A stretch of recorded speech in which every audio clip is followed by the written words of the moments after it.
I came that close to making Jake my deputy. That's why he was in there. But We're offering. Had a feeling. had a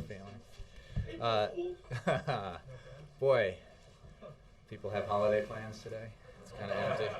Nothing personal. Nothing personal. Good afternoon, ladies and gentlemen. Welcome to the first briefing of April 2011.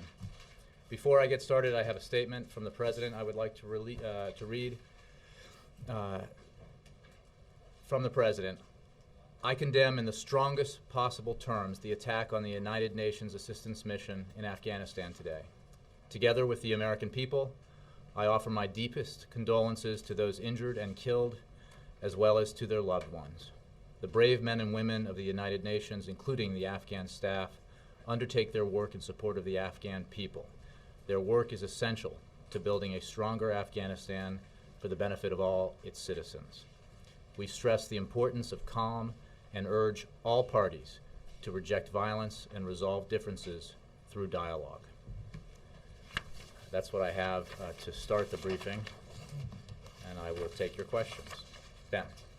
Thanks, Jay.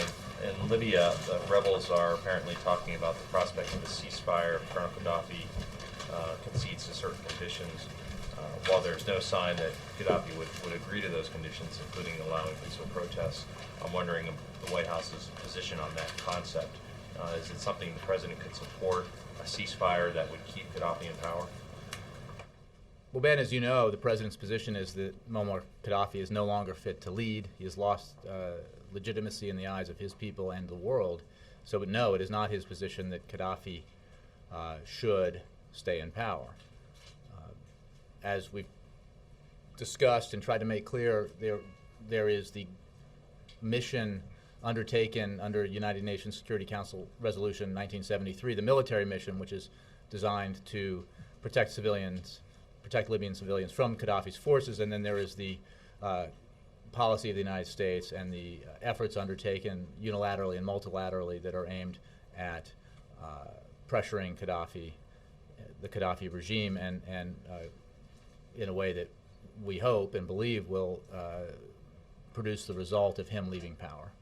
But if the people of Libya decide this is an agreement that they could live with? Well, the people, okay, let me step back. Of course, the future of Libya should be decided by the Libyans, and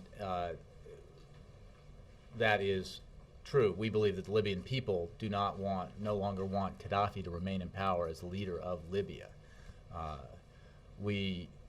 But I don't want to speculate about outcomes of potential ceasefires or negotiations. It remains the President's position that Gaddafi should not lead Libya and that the Libyan people should decide their future, and we support a democratic transition, free and fair elections, and a government that arises out of that process that is responsive to the aspirations of the Libyan people. And that remains our position. Okay. One question on the budget, pivoting off of some comments the President just had in Landover, sounding somewhat optimistic about being close to a deal, at least on the number to be cut, but the details to be worked out. Can you give us any update on where that stands? Is it in fact close to a final deal, or is the sense that this might come down to the deadline of April 8th? The process of negotiating a budget compromise continues. It is a complicated one, and we are engaged in that process. It's an appropriations process, the bill itself. So we are, the House and Senate appropriators are the ones who are actually constructing the pieces, and we are there to advise and assist and consult and engage at the leadership level, as you know we have, the Vice President recently on Capitol Hill, also speaking with Speaker Boehner and Majority Leader Reid. How close we are, I don't want to speculate. Obviously, we have a fairly short window here before this continuing resolution expires. People need to get to work and work diligently to try to find that common ground, to work out the details so that we can reduce spending, cut spending, of $73 billion. The target that both sides have agreed is the target we can reach. But we need to agree on the details of how we get there, and we need to do it in a way, as the president has said, that cuts deeply but does not cut the very investments that we need to make in education, infrastructure, research and development that will guarantee our success, job creation, and economic growth in the future. Yes. So a follow-up on the budget, and also another question on Libya. What prompted the president today to sort of speak out so forcefully on the budget, on the budget compromise efforts? And is he basically trying to put the screws on both sides to get something done here? Well, the president was speaking on an economic issue today, as you know, about the National Green Fleets Initiative, the partnership with private businesses, those shipping companies that have large car and truck fleets, and our goal to have, a part of the process the federal fleets are doing as well, greening those fleets so that we can, in ways that will help build towards that goal of reducing our dependence on oil and diversifying our the sources from which we get our energy. So it was an economic speech. He also was very glad to report the encouraging jobs numbers that we received today, the rather strong economic growth, rather jobs growth that we got in March, 230,000 private sector jobs, net 216,000 total. As the president said, that's 13 straight months of job growth, job creation, private sector job creation, for a total of 1.8 million jobs over 13 months. And as you know, a full 1 point drop in the unemployment rate in just 4 months, which is the steepest decline since 1984. All good news. Not good enough. Rates still too high. But I remember in speaking with him about this yesterday in a meeting, it forces everyone to focus on the fact that we are in the midst of a recovery. The economy is showing signs of strength. We should not do anything to jeopardize that recovery. We should not do anything that halts the growth in the economy or halts the progress we're making in job creation. And which brings us to this budget deal. And one of the things that we have spoken out so clearly about is that while we need to cut spending, we need to reduce the deficit, we agree with Republicans on both those goals, that we have to do it in a way that is responsible and that does not jeopardize the recovery. And certainly one thing that we have said that would jeopardize the recovery is if we allowed the government to shut down because of the economic uncertainty it would create. So he wanted to address, within the context of his remarks, both obviously the jobs numbers and the broader economic picture, but also these negotiations that are ongoing. And he spoke optimistically about the capacity to find common ground that he believes exists, and that's the right thing to do. That's what the American people want us to do. Okay, and in Libya today, as you know, Gaddafi's forces are making advances against the rebel stronghold in the west, in Misrata. Each day we seem to have a shift in the movement of forces and who's on top. Is there any concern in the White House, or what's the level of concern in the White House about the possibility of this settling into just a bloody stalemate, that with no chance of actually dislodging Gaddafi and over the near term, if not the midterm?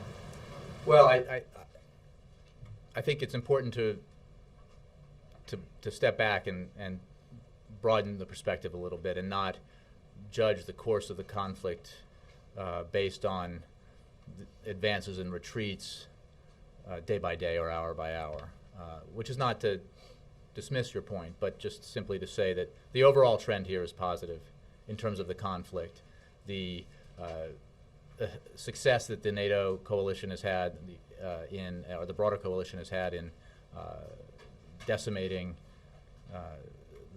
Gaddafi's forces, air assets, air defenses, and forcing them to retreat from Benghazi and other other places where they threaten to do great harm to civilians.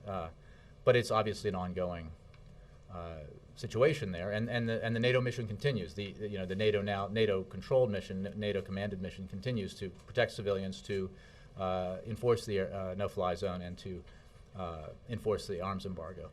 On a separate track, we are also working very diligently to continue to put pressure on the Gaddafi regime. And I would note, as I did yesterday, that there are a variety of ways to measure Gaddafi's relative strength in this situation or weakness. And I think one measure is to look at what's happening to the circle around him. And as you know, one of his most trusted aides defected, flew to the United Kingdom with no immunity, and has abandoned the regime, abandoned what we think is a sinking ship. And we think that's an important development. Let me go to Jake first. Thanks, Jay. A couple questions on Libya. Republican senators, specifically McCain and Graham, are being highly critical that the United States is pulling U.S. assets out, kind of putting them out of commission as we move into a supporting role, at the same time saying that it remains a priority that Gaddafi must go. Where's the disconnect there? Well, Senator McCain has also been very supportive of the action the president has taken in general. We simply disagree that with the idea that the United States should be militarily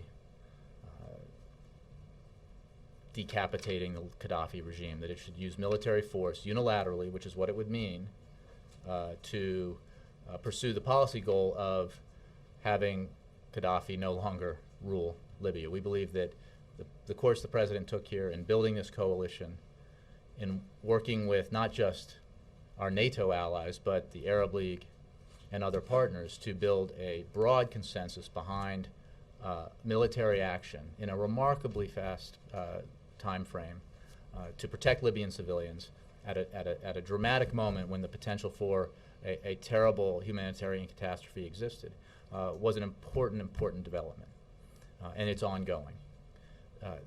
Another important aspect in this is the president, I think, spoke very clearly about on Monday night to the American people, was that he believes that while this is a situation, he believes that he retains an absolute right as the commander-in-chief and the president to use military force unilaterally when the United States is threatened, when American citizens are threatened, when our core interests are threatened, when our allies are threatened. In other circumstances, when our general interests are affected, when and general interests that we share with international partners, it is better to pursue the avenue that we pursued, which is to build a coalition, to share the burden, to share the cost, to share the risk. And also, not just because of those goals are important in and of themselves in a time when we have a lot of commitments around the world, but also to do that because it enhances the prospect of a good outcome.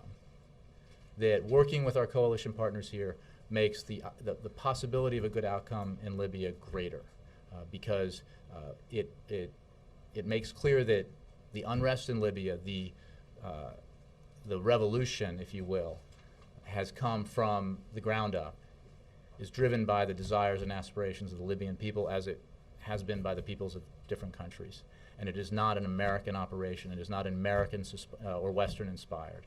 And we think that is very, very important when the president takes the long view about what all these developments mean in the Middle East, and what posture we should take to best ensure that our national security interests are protected and that the outcome in the region is as positive as possible for the people of the region and for the people of the United States. And I apologize for giving you such a long answer, but yes. No problem at all. But you talk about it coming from the ground up, and we know that we've heard over the past many days that you're assessing who these rebels are, what they're about, their differing agendas. Our people on the ground said that the opposition is a ragtag group of people with more heart than they have military training and than they have in weapons, quite honestly. So are these people that the administration is relying on to go towards the end goal, toppling Gaddafi? Well, again, our goal of having Gaddafi step down, take himself out of power, or be removed from power is a non-military goal.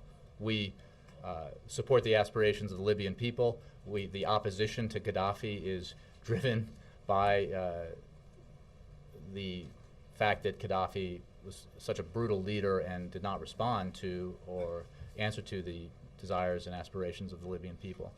We are making a lot of assessments about the composition of the opposition. We have The Secretary of State has met, as you know, with the leader of the National Council in Paris and in London, and we view positively the statement that was put out by the Council about what their vision is for the future of Libya, and the fact that it is inclusive and tolerant and envisions free and fair democratic elections. So we're working very closely with the contact group that was stood up after the recent conference in London, broad group of international partners that are participating in that, to look at ways we can assist the opposition and help imagine with them what the future of Libya will look like. But in the end, it's up to the Libyans themselves to decide that future for themselves. Real quick, Jay, I think that it's lost a little bit. Many, like the American people, hearing that it's a political goal that Gaddafi should not be leading, but that we're pulling these military assets out, and that it should then be kind of driven by the opposition, who the administration acknowledges they're not trained to take on such a fight at the moment. So we're in it, but we're not in it. I think the American people don't see a big difference in, if you want Gaddafi to go politically, I think why what the don't we do American it? people understand very clearly is that this president did not believe that unilateral military action to remove an Arab leader from power and basically to own that country for the United States was the right course of action in this case. It wasn't right for the United States, it wasn't right for the region, it wasn't right for Libya. And we have some experience with that and the costs associated with doing that.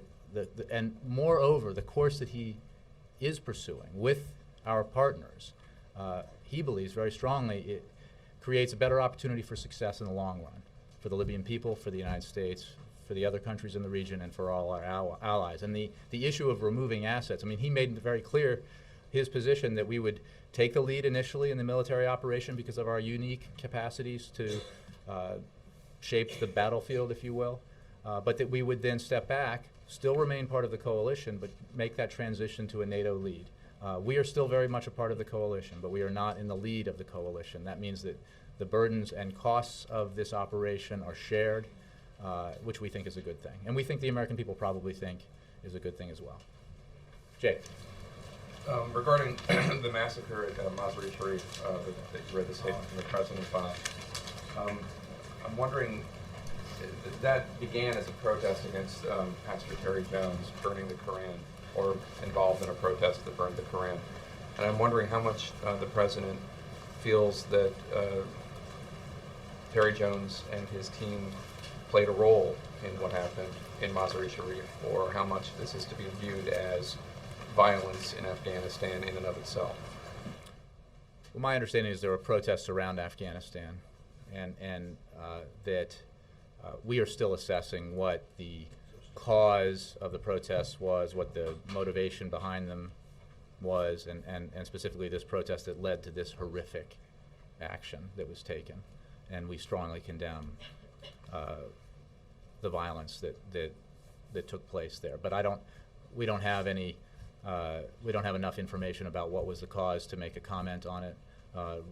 We have obviously, well, I just leave it at that. In terms of Libya, given the emphasis that you and the administration have been given to the diplomatic and other efforts to remove Gaddafi from power as opposed to the military ones, is there any update you can give us on information coming from the foreign minister who defected, or other efforts to get others from his inner circle to defect, any information about Gaddafi's state of mind? I don't have anything specific on that for you, except that the outreach is ongoing, and the broad reports of outreach in the other direction from people in the Gaddafi regime to various folks on the outside has also taken place, as Secretary of State Clinton has mentioned and talked about. But it is not clear yet in our mind what that means in terms of Gaddafi's view of his situation, in terms of him personally. Clearly, from Mr. Kousa's decision to leave, that's an indication, at least, gives us some insight into the sort of state of the circle around Colonel Gaddafi, but I don't have any hard information about his state of mind or how he views his own predicament right now. And lastly, could you give us your best assessment of the capabilities of the Libyan rebels?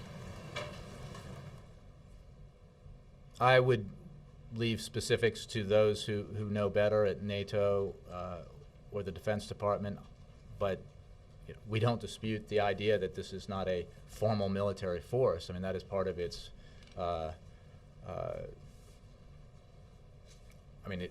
is opposing what was a formal military force that is still loyal, parts of which are still loyal to Muammar Gaddafi, precisely because that regime was so brutal. And so it is made up of, in many senses, untrained, unexperienced people who are fighting for the, for the right to be more free and to participate more fully in their country's future and to create more economic prosperity for their children. I mean, that's my understanding. Without, as I discussed yesterday, obviously there are elements of this very broad opposition that we either don't know a lot about, or we assume, that not everybody who opposes Gaddafi is necessarily a friend of the United States, but that that it is not a professional military, I think, is a notion we can agree on. Jay. Thanks, Jay. You said earlier this week that there's no military option on the table with regard to Syria.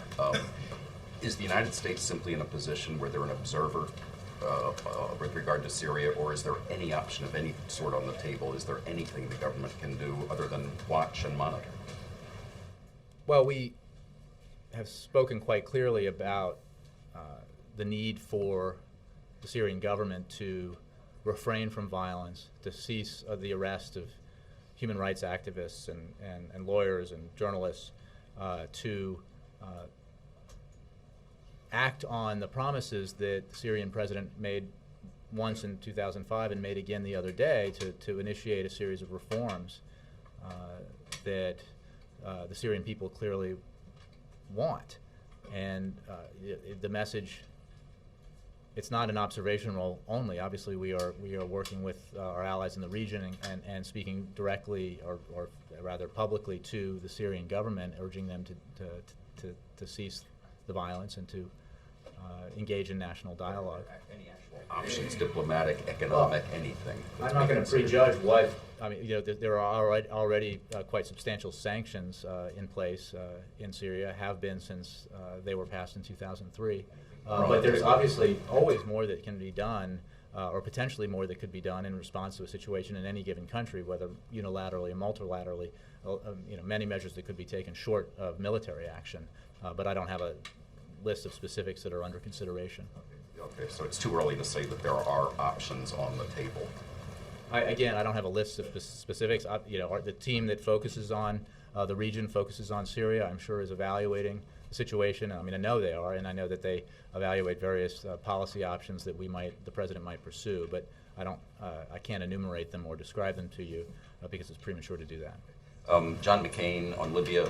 John McCain says he's working with Senator Kerry, Senator McConnell, and others to try to pass a resolution. I know there's been talk of this, but now there's a specific effort, we're told, to find a resolution that could be overwhelmingly passed by the Senate. Maybe just a sense of the Senate resolution, but something that they could vote on. Is the White House discouraging that, encouraging it, involved in it? Well, we have said, I don't know that if we've addressed the specific effort that you refer to, but we have said that we welcome congressional support for the actions that the president authorized and the mission that the United States remains engaged in, both the military mission and the diplomatic, economic, political mission, if you will, that encompasses all the other actions that we're taking with regard to Libya. So we would broadly speaking, welcome that support. Last question. John Boehner just a short time ago again said that he denies there is any target number on these. Do you still say there is a target number? I would just point you to the statement that he made yesterday and that we agree on, that there is, there is a target number, but there's not an agreement until there's an agreement. That there is not, but there is an agreement on a target. So that if we has agreed with the $33 billion target it's number. alternately been described in different terms depending on which baseline you're working off of, but 73, and you're saying he agreed to that as a target as number? a target to give to the appropriators to work off of as they negotiate the details of cuts and spending, and try to find a common ground that would allow us to get to that number in a way that is acceptable to the House, the Senate, and the White House. Yes. On Libya, are we withdrawing, the planes, the U.S. is basically withdrawing from the no-fly zone activities tomorrow. Will they be replaced by planes from other countries? Well, NATO has assumed sole command of the operation, both the enforcement of the no-fly zone and the enforcement of the arms embargo and the enforcement of the civilian protection aspect of the mission. So how they do that, obviously it involves air assets as well as other assets, and how that breaks down, I would refer you to NATO. But yes, again, the idea that it's like a withdrawal, I mean, we made very clear, the President made very clear that our engagement would be very intense in the beginning, would involve a lot of American assets, a lot of hardware, a lot of pilots, et cetera, and missiles that were utilized, and that we would then, in a matter of days, not weeks, pull back, having done the things that we can do uniquely, more effectively, more quickly, better than anyone, and then broaden the effort in terms of participation to the point where we are still obviously a partner in this, participating in this, but it is led by NATO, and other coalition partners are contributing the lead assets, if you will, to the enforcement efforts. On the ceasefire, Secretary Gates was asked yesterday in one of the hearings whether he could envision the conflict ending with Gaddafi in power. He said no, but he could envision a ceasefire. And he went on to lay out some of the terms that it seems the opposition has laid out. Stop attacks on civilians, move the troops out of the cities, allow humanitarian aid deliveries, etc. Is there any space between the Secretary and the President on this? Zero space. We obviously believe very strongly that it is for the Libyan people to decide their future. The civilian protection mission is probably, as you described it and as I understand it, encompassed in the goals that the opposition talked about, that any ceasefire would require the cessation of hostilities, the cessation of violence against the Libyan people. But the overall goal, and I think you referenced this at the top, is that Gaddafi no longer attempt to or remain lead Libya or remain in power. And how that takes place, obviously we are engaged and our international partners are engaged in taking measures that we believe move that process along, and obviously the Libyan people will, and the opposition will engage in that process also. And on today's jobs numbers, if I may, they're getting a lot of cheers, but former Labor Secretary Elaine Chao points out that at 216 net 1,000 jobs a month, it would still be the end of the decade before we got back to pre-recession unemployment rate levels. So does that make this rate of job creation acceptable to the President? Well, what the President said today is that he wakes up every morning, and I know this because it's on his mind when we talk early in the day, and it's on his mind when he goes home at the end of the day, that this is his focus: job creation, economic growth. He has a lot on his plate, but there is no greater priority for him. And what he said today is, obviously, he will not be satisfied until every American who is looking for a job, a well-paying job, finds one.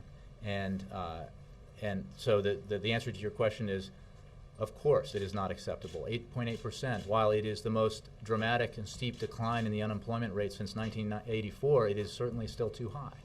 And that is why we are focused, as the President was today, on a variety of measures aimed at continuing the economic recovery, increasing job creation, increasing competitiveness. This is the principal focus of his administration, of his White House. So the question was whether the creation of 230,000+ private sector jobs is acceptable. What I will tell you, it is good news, and to suggest otherwise, I think, is maybe it's an April Fool's joke, but it is rather sour to suggest that the creation of 230,000 private sector jobs, a net 216,000 jobs, is anything but extremely good news. The kind of sustained job creation at a high level that we have not seen in many, many years. Is it enough?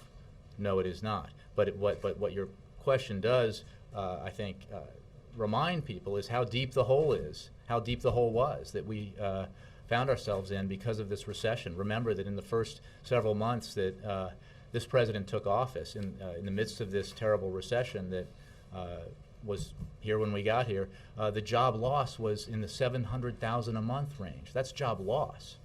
So we're now at job creation, private sector job creation in the 200,000 plus range. That is a 900,000 jobs turnaround. Not enough, not good enough. The hole is deep, but we are very happy at the job creation we've seen.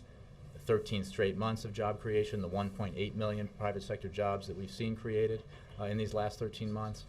That is good news. Yes, Mike. I'm curious about this 33 billion, 73 billion. You, Vice President, have used the number quite frequently. The Speaker said flatly today there is no number. And I'm just wondering, is this, you're choosing to emphasize it as an attempt to sow dissension between Absolutely the not. leadership and fiscal conservatives in the House Republican conference? No, our point is that there is no reason that we cannot get a deal here. If everyone agrees that they will not, I mean, I understand that, as I think the actions the House is taking today, that they would love H.R. 1 to become law. But as the Speaker said, I believe yesterday, this is a government, Congress, and the executive branch that where one portion of it does not get to dictate the outcome. And the fact is that measure could not pass the Senate and would be vetoed by the President. So it is not the end result. It may be what they wish for in an ideal world, but it's not happening. And the President's 2011 baseline budget that he proposed is obviously not happening, right? So what we have made clear is the President will make tough choices. He will, in the spirit of compromise and finding common ground, he will accept cuts that are hard, accept some details that he would not otherwise, in an ideal world, want to accept, but that he believes the American people expect us to find that common ground, expect us to be reasonable. Political rhetoric and shooting spitballs is not, I assure you, and I know you know this, is not what the American people want out of Washington right now. So we're talking about a few $1 billion difference in terms of a top line number, and that should not be the block over which we stumble to lead to a government shutdown or to demonstrate to the rest of America that we can't get things done, because we believe we can. And we believe, notwithstanding things that have been said, that there is ample common ground available to us to reach a compromise. Yeah, just one more. I want to follow up on something you said yesterday. You spoke very generally about U.S. intelligence assets being used to assist the operation yesterday. I'm just wondering, are those assets American intelligence assets being used exclusively for the furtherance of UN Security Council Resolution 1973, or are they also being used for the furtherance of the unilateral American administration's goal of having Gaddafi leave power? Well, I cannot, as you know, speak about intelligence matters in any specific way. The conversation that we had yesterday was with regard to, as the President and others have said, and I have said, regard to the things that we can continue to do in support of UN Security Council Resolution 1973, which is, as a member of the coalition that is enforcing that resolution, that we can supply Resolution intelligence. is limited to protecting civilians. Well, and that's what I was, and again, that is what I'm referring to. But I will not speak about intelligence gathering or operations from this Whether podium. the American intelligence apparatus is constrained because they're working under the auspices of 1973 from helping further the American unilateral goal? I'm just not going to comment on that one way or the other. I will say, echoing the President, that one of the capabilities that we are still able to, that we will still provide in our role, advising and assisting and supporting the NATO-led mission, is intelligence capacity, the provision of intelligence. But that also includes, refueling capacity, the capacity to jam signals of the Gaddafi regime. So, there are a variety of ways that we continue to assist the NATO mission. Jay, one of the cuts that the President himself made in the NASA budget was a funding for the Destiny satellite, which is a earthquake detection capability. Now, given the tremendous turbulence, unprecedented turbulence in this Pacific Ring of Fire that we saw come out in Japan, isn't it total folly to begin taking down some of these NASA capabilities, given that perhaps solar flares and other things are affecting the magnetic field of the Earth, when we can, if not prevent them, at least warn the population in good time to deal with them? Isn't that verge on criminality when we're faced with this kind of a situation in that region? You're asking me whether or not some position we took that I confess I have, I'm not, is a criminal action or just folly? It's the Destiny satellite, which would allow us to give some lead time, maybe an hour and a half in, say, San Francisco. If such an earthquake were to hit, you could at least warn the people in time so they weren't caught totally by surprise. That has been axed out of the budget. Sir, I confess that I do not know the specifics of that, the budget line that you reference. I'm happy to take that question, or if you want to get back in touch with me or my office, we'll try to get an answer for you. There are 40 scientists who have protested I mean, I certainly think you might ask NASA about it, but I'm happy to take that question and provide my answer, but I just don't have one right now. NASA's dependent on the president. Thank you, but I will, as I said, I would happily answer that question if I had more information on it, but I will get more information for you if you contact my office after the briefing. Mark. Jay, back to the budget talks. Harry Reid said the DPA riders are off the table. The White House said neither the White House nor Senate Democrats will accept EPA riders. Is that your position? Well, what the President has said, and what I have said and others have said, is that we do not believe this process is the right forum for injecting politically charged or ideologically driven agenda items that are highly contentious, that the injection of which seem to us clearly to be designed to derail this train that needs to move forward into the station. I'm not going to negotiate line by line what items are acceptable or unacceptable, but our position on that broad basket of issues is clear. Because I mean, when we discussed this yesterday, it seemed like you were not specifically taking anything for that matter off the table, and it sounds like he's just taking it off the table. Well, again, I don't want to. I mean, I don't want to refine Senator Reid's words, but I will tell you what our position is, which is not to negotiate the items of the hope for compromise and resolution from here. Those negotiations are ongoing, and the confidentiality of how that of those negotiations is something I will not breach from here. But our overall position about the need to remove from the process those things that seem to us to be wholly unrelated to a deficit reduction and spending cut and funding bill should be removed, and that in order to allow this process to move forward, and that if lawmakers feel passionately about a specific issue, they should write legislation, bring it to the floor, and have it debated on the floor. Mr. Nola. Jay, can you tell us what the White House thinks of the government shutdown bill that the House is working on this afternoon? Well, I would just say what I said earlier, which is that the H.R. 1 passed the House, did not pass the Senate. If it had miraculously arrived on the President's desk, we made clear in a statement of administration policy that the President would veto it. So it will not become the law of the land. I understand that that is the ideal for one segment of Congress, but nobody's going to get everything they want in this process. We have acknowledged that, and many others have acknowledged that on both sides. So it's an interesting exercise. It is not an exercise that brings us any closer to accomplishing what needs to be accomplished for the American people and what they expect us to do. And so we hope that it will not distract attention from the work that needs to be done very quickly to find resolution on funding for the rest of this fiscal year, so we can move on to these bigger issues. I mean, we are talking about a funding bill for a year that is already almost half over. It needs to get done. And earlier today, you said the President sees a need to agree on details that cut deeply, but not education, R&D, infrastructure. Can you tell us one of the programs in which you want to cut deeply? Well, I would refer you to the substantial cuts the President proposed in his fiscal year 2012 budget, and there are substantial cuts in that, including the programs that he said when he put forward that budget proposal he cares a lot about and would not want to cut in the manner that he is cutting them in an ideal world. And a number of those cuts have been incorporated into some of the proposals that are on the table that are cuts that we can agree on and the Republicans can agree on. So he has put forward a series of substantial cuts in a series of areas.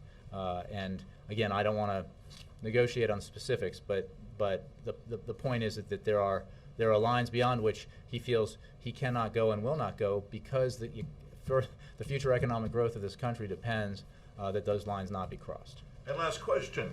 On his directive for the greening of the federal fleet, does he want to see his limousines made hybrid or all-electric vehicles?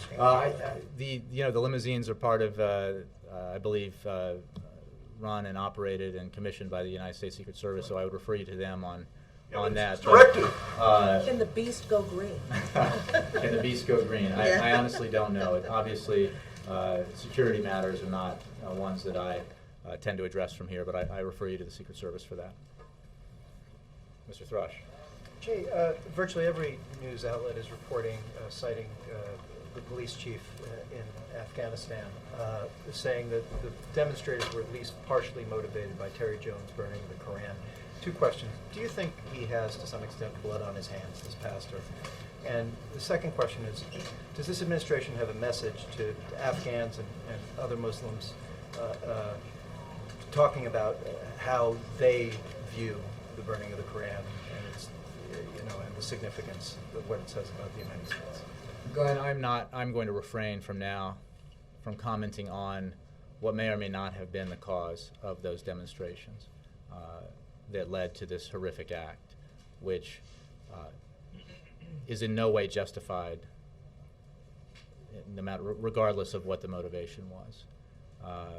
But again, on the cause, the motivation behind it, I don't want to speculate because it's important that we get it right. So we are looking into that, investigating it, and I'm sure when we have some conclusions about that we make as opposed to others, I'm sure we'll have a comment on it, and you can, and I'll comment on it from here if you like. But I'm not going to say anything about it now. Is there any reason to believe the Taliban instigated this? Again, I just don't have enough information. We don't have enough information, and we're still getting that information. Kara. Thanks, Jay. The Colombian government announced this week that its free trade agreement with Canada is going to be going into effect in July, and the president's obviously said that he wants to finish work on the U.S.-Colombia agreement. But I was just wondering, can you point to any evidence of progress, that progress is actually being made on that front? I can. I was in a meeting this morning with Ambassador Kirk, and that he's working extremely diligently to try to make progress on the Colombian trade deal. And the president is committed to getting it done, and we have done a lot in the past weeks and months to intensify that activity, and so that we can get a trade deal that is good for American business, good for American labor, good for America, and move forward and get some of these important trade deals completed and passed, as the highly significant trade deal with South Korea has been completed and awaits passage. Approval from Congress. Any estimate for any goal, any timeline? Sooner than later. Jay? April. Jay, the White House is very upbeat about the unemployment numbers, but there is a concern that the black unemployment numbers inched up 0.2% to 15.5%. And I spoke with Mary Frances Berry earlier, the former head of the Civil Rights Commission, and she said that there needs to be some type of targeted approach for those who continue to be in that number of the large unemployment number. And she said an anti-poverty approach, a poverty agenda per se.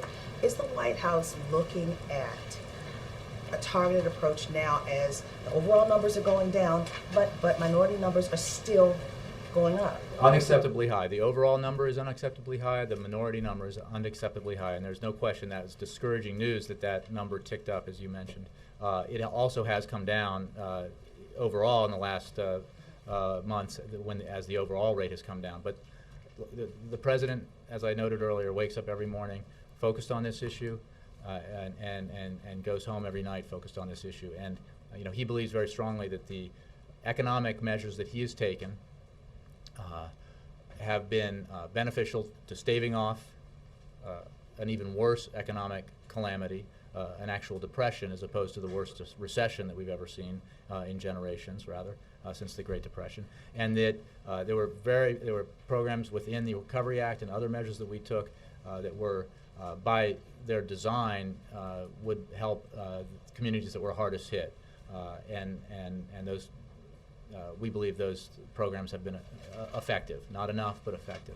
And we're always looking for ways to address, as the economy recovers, address those areas which are not recovering as well or fast enough, whether they be parts of the economy or communities or regions. And I don't have a specific new proposal from the president for you, but this weighs heavily on him. Laura? Thanks. Go on.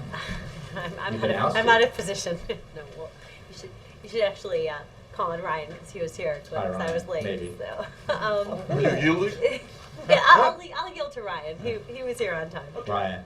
Thanks, Jay. Ryan Tracy, Dow Jones Business Journal. I want to ask, I know you don't want to refer to specific policy riders in the budget negotiations, but can you talk generally about whether the administration would accept cuts to healthcare implementation, for example, or Planned Parenthood? Look, I think the president has made clear.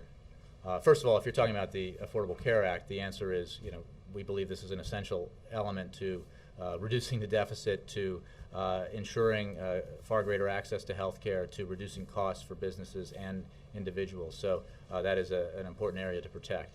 On other issues, it is simply not the place to have those contentious fights on social policy or other types of policy that have nothing to do with funding the government, reducing spending, cutting spending and reducing the deficit. So we, without getting into specifics, because I don't want to negotiate it from here, it is very much the president's position that this is not the vehicle to have those debates, and it is certainly not appropriate. And the American people will not be happy to learn if this thing founders because of an insistence that something be inserted in the bill that is highly contentious and has nothing to do with the fiscal year 2011 funding of the government.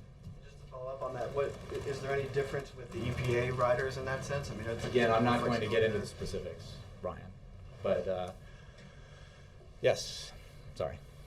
Jay, when you were, in response to Ryan's question just now, and then earlier you were talking about shooting spitballs, is that a characterization that you would talk about in terms of a segment of Congress exclusive to their attitude with regard to policy riders, or is that a generally cavalier or less than serious attitude toward the budget wholesale?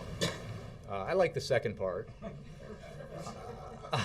I meant that as a general statement. I wasn't aiming that specifically at anyone, and in Washington there have been spitballs, delivered from all sides. But the point is that this is not a time, if there ever is a time, this is certainly not one where the public wants its leaders in Congress, in Washington, or in the White House for that matter, to engage in a lot of heated political partisan rhetoric. When the opportunity for compromise is there, we have shown, and the leaders of Congress have shown, a capacity to work together in a bipartisan way to compromise and get things done for the American people.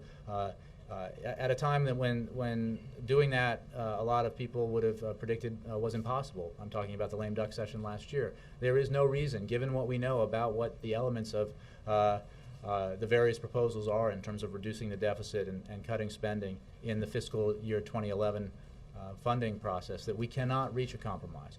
Not 100% of what we want, not 100% of what Republicans want, Senate Democrats, everybody's going to have to give.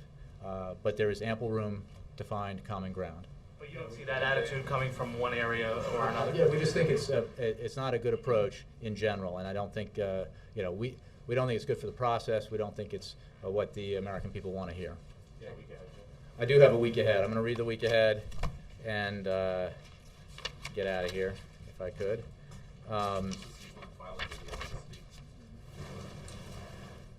On Monday, the president will. Wait for it, Chet. On Monday, the president will attend meetings at the White House. On Tuesday, the President will welcome Israeli President Shimon Peres to the White House for a working lunch. The President looks forward to discussing with President Peres the full range of issues of common concern, including U.S.-Israeli security cooperation, recent developments across the Middle East, and the pursuit of peace between Israel and its neighbors. On Wednesday, the President will... I don't have anything on coverage, but get back to me on that. Will it be a kosher option?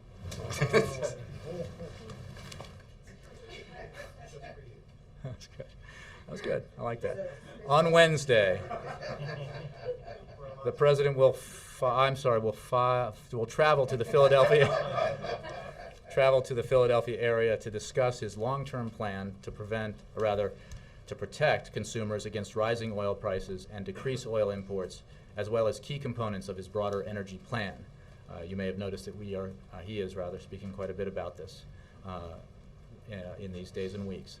The President will visit Gamesa, or I hope I'm pronouncing that right, Gamesa Technology Corporation in Fairless Hills, where he will hold a town hall discussion with workers about building a 21st century clean energy economy to win the future.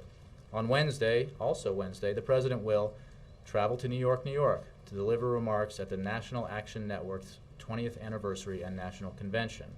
We will have more details about Thursday and Friday's schedule, including, well, who knows, early next week. Thanks very much. Yes, well, I'll take one on Japan. Fair. On Tuesday, the President spoke to Prime Minister Khan about just the continuing commitment in the long and the short term. If maybe you could flesh out some of that long-term support. Has there been any discussions on whether that would include decontamination of soil or water? I don't have the specifics on that. I think maybe the Department of Energy might, or the NRC. The commitment, the long-standing commitment is embedded in the nature of the relationship with our very close ally, and we will do, as the President has said, everything we can and provide any assistance we can to help Japan in this incredibly difficult period. Can you comment then on the roughly 150 Marines or so that are either arriving or have arrived today to support with decontamination? I just don't have those details. If you want to check back with me later, I can help you get more information. But it is something that the President is briefed on every day and updated on. The situation we have, as you know, Dr. John Holdren is the Director of the Office of Science and Technology, who is all over this all the time and making sure the President is kept abreast of developments. And then, as you've noted, he himself is engaged with the Prime Minister regularly on this. Thanks a lot.